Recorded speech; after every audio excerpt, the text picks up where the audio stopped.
Pak Heru, kapan sumber resapan ditimbun lagi? Ditulis oleh Gunarso TS dari laman siwar.com. Itu di air hujan yang berkah Allah itu kita selamatkan, kita amankan, dan kita kelola. Salah satunya kita mengembalikan lagi air yang kita sedot itu, kita kembalikan lagi, kita isi lagi cadangan air tanah itu melalui drainase vertikal. Nah, kalau misalnya sumber resapan untuk mengatasi banjir itu sulit karena berbeda fungsinya. Kalau mengatasi banjir pendekatannya harus makro karena melingkupi wilayah skala yang lebih besar dan menghadapi volume air yang begitu besar dan melimpah. Nah, kalau misalnya disediakan waduk atau katakanlah retention pond dalam bentuk situ, bendungan, atau katakanlah embung, kemungkinan itu bisa membantu. Adalah perlunya pembenahan sungai di mana masih ada beberapa kali yang meluap, dan yang ketiga adalah penataan kawasan pesisir terhadap antisipasi.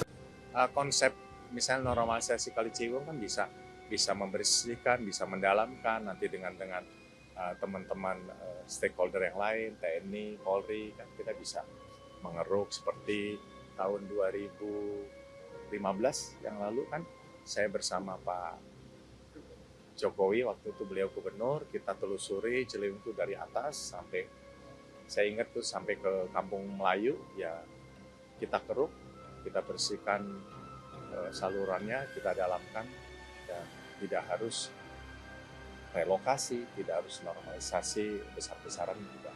Kita lihat.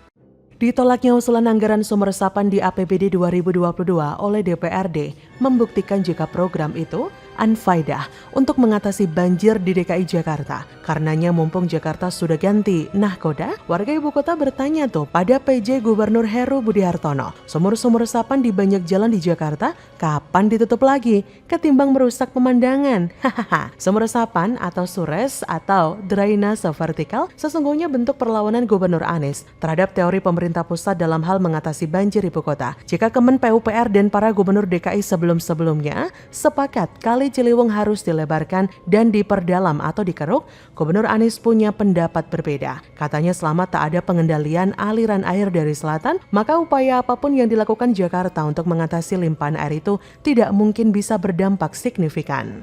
Tidak usah dikuliahi, sejak Gubernur Jokowi bahkan Wiyoga Atmo Darminto di tahun 90-an, gagasan bikin bendungan di kawasan Bogor atau Puncak itu sudah ada. Tapi karena terkendala anggaran, Bendungan Sukamahi mulai dibangun sejak 2017 dan Bendungan Ciawi sejak Desember 2016.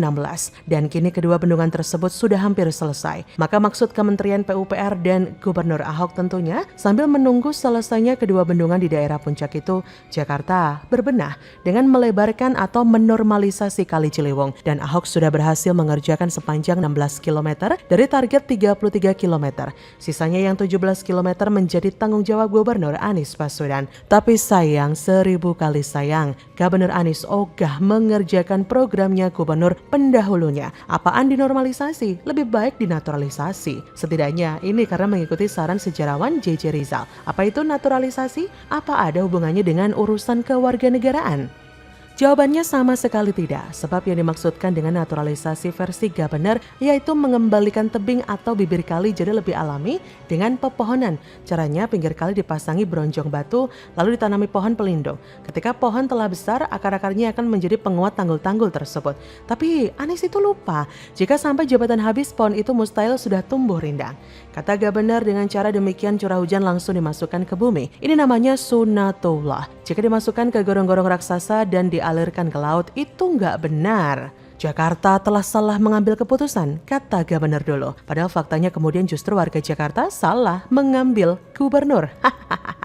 Meski Gubernur DKI-nya Badung ya, Presiden dan Kementerian PUPR mencoba ngomong, ya sudah kalau mau pakai naturalisasi silahkan, tapi segera dikerjakan dong, kata Presiden Jokowi dan Menteri Basuki Hadimulyono. Namun ternyata naturalisasi tak dikerjakan juga. Rupa-rupanya Gubernur punya konsep baru lagi untuk pengendalian banjir, yaitu dengan drainase vertikal atau sumur resapan.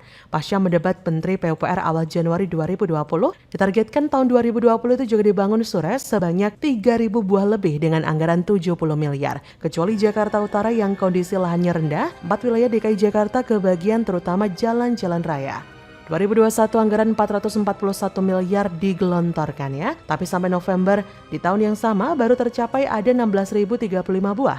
Itu pun tidak mengatasi masalah secara signifikan. Ada beberapa lokasi yang bisa meminimalisir banjir, tapi mayoritas cuma buang-buang anggaran. Sumur resapan pada akhirnya bukan menyerap air genangan, tapi lebih banyak menyerap anggaran. Dan kalau dilihat dari sisi konstruksinya memang kedalaman sumur resapan cuma 3 meteran, terlalu nanggung. Kenapa tidak 25 meter sekalian semacam jet pump? Dari sisi ilmu tanah, geoteknik, kata Profesor Khaidir Makarim, ahli geoteknik dari Universitas Tarumanegara, sangat tidak efektif. Sebab tanah Jakarta yang berjenis tanah merah, kemampuan menyerap airnya sangat rendah, ditambah dengan pakai dinding beton atau buis. Nasi telah jadi bubur, sedangkan banyak jalan di ibu kota sudah kadung berlobang di sana-sini. Mumpung DKI sudah berganti nahkoda, warga bisa bertanya, bisakah kiranya Pak Heru Budi Hartono menutup kembali lobang-lobang tersebut? Dengan demikian berkendara di jalan-jalan ibu kota kembali nyaman. Tidak lagi diganggu suara geludak-geluduknya sumur resapan alaga benar. Jadi, bagaimana menurut Anda?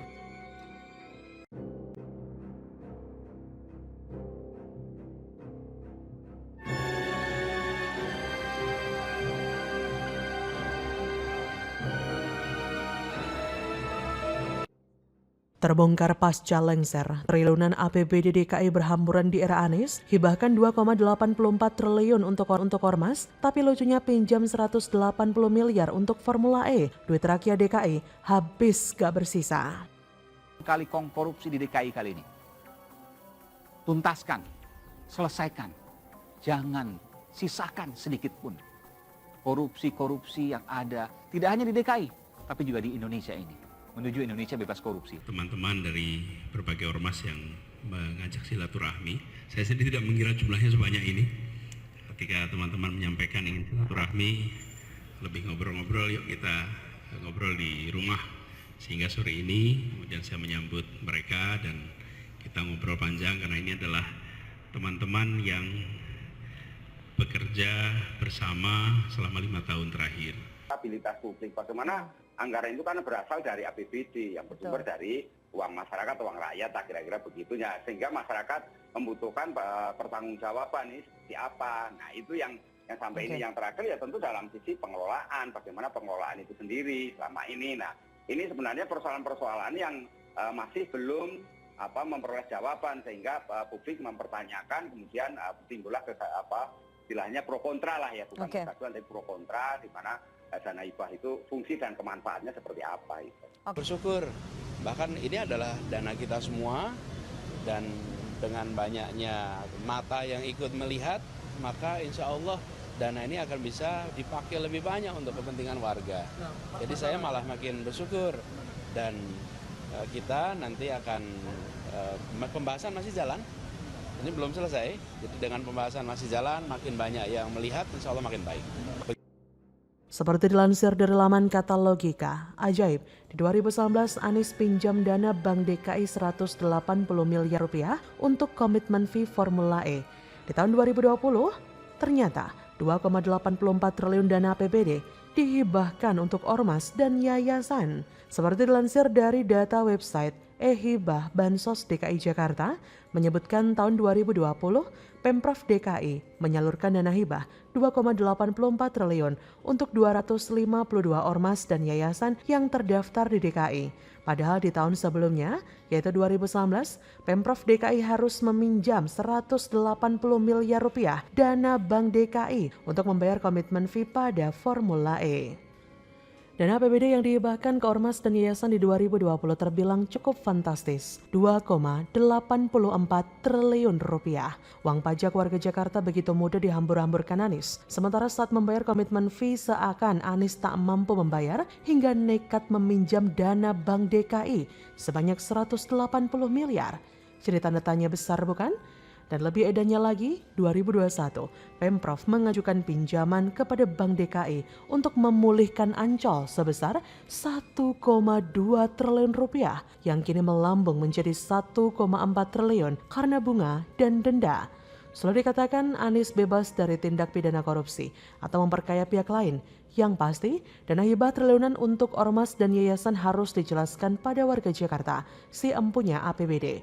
Jangan heran jika kita melihat adanya keberpihakan dari banyak ormas di Jakarta kepada Anies. Ormas-ormas yang malah menjadi penista dan tukang persekusi warga Jakarta itu ternyata sudah dijanjikan oleh Anies sejak 2017. Jika kita membandingkan statement dari Anies, sang investor dana ke ormas itu dengan Ahok, sungguh ada perbedaan yang begitu mendasar. Perbedaan antara langit dan bumi. Jika tidak ingin mengatakan antara surga dan neraka, statement Ahok sangatlah realistis berkaitan dengan dana hibah ormas. Ahok tegas tidak mau lagi menjanjikan anggaran dana hibah kepada ormas. Mengapa? Karena dana hibah itu memberikan dampak yang buruk. Potensi korupsi sangatlah besar. Ahok saat kampanyenya di Rumah Lembang 2016 silam mengatakan dengan tegas seperti berikut ini. Intinya kita tidak mau lagi menghibah banyak uang untuk ormas-ormas. Kalau KUA PPAS kan memang dibongkar habis. PPAS yang saya susun dibongkar habis. Disusun ulang dengan struktur yang baru. Jadi buat apa? Misal Anda mau bikin lebaran Betawi, ya cari sponsor dong. Itu sistem yang akan kita perbaiki ke depan, kata Ahok dengan tegas 2016 silam. Ormas didorong untuk bekerja mencari sponsor secara jujur, tidak untuk sekedar jilat-jilat dan elektabilitas. Ini murni program. Kalau bicara dana untuk ormas yang diambil dari APBD, ada seorang pengamat tata kota bernama Yayat Supriyatna mengatakan bahwa hal ini bisa menjadi sumber korupsi baru. Selain potensi sumber korupsi baru, penulis melihat bahwa alokasi anggaran untuk ormas dari APBD bisa menjadi sebuah strategi untuk mempertahankan basis suara. Nah, kembali kepada APBD, untuk ormas dengan alasan keberpihakan, Anies sungguh sudah mendapatkan hal tersebut. Orang ini sudah dengan sangat jelas mendapatkan keuntungan dari penetesan anggaran untuk ormas ini. Lihat saja tuh di balai kota, siapa yang getol membela Anies? Ormas-ormas bukan? Kalau yang kontra Anies mereka datang atas nama pribadi dan atas nama warga DKI Jakarta. Akan tetapi terlihat sekali masa pendukung Anies adalah orang-orang yang begitu terorganisir. Anies tahu bahwa melalui kerja dia tidak akan bisa mempertahankan suara rakyat. Maka ia sudah dari awal-awal melakukan investasi kepada ormas-ormas itu. Ada sebuah permainan uang di belakangnya. Memang pada akhirnya kita hanya bisa melihat bahwa pemimpin yang tidak bisa kerja pasti pakai uang rakyat untuk menista rakyat itu sendiri. Jangan sampai Indonesia rusak karena orang ini dibiarkan berkuasa. DPRD harus sesegera mungkin menyelesaikan masalah ini. Hari depan rakyat Jakarta akan suram di tangan gubernur terbego di sepanjang sejarah dunia ini. Apalagi Indonesia yang memiliki kekuatan untuk membesarkan ormas-ormas itu dengan APBD yang diambil dari uang rakyat. Waspadalah, mau orang ini jadi presiden? Serem. Jadi bagaimana menurut Anda?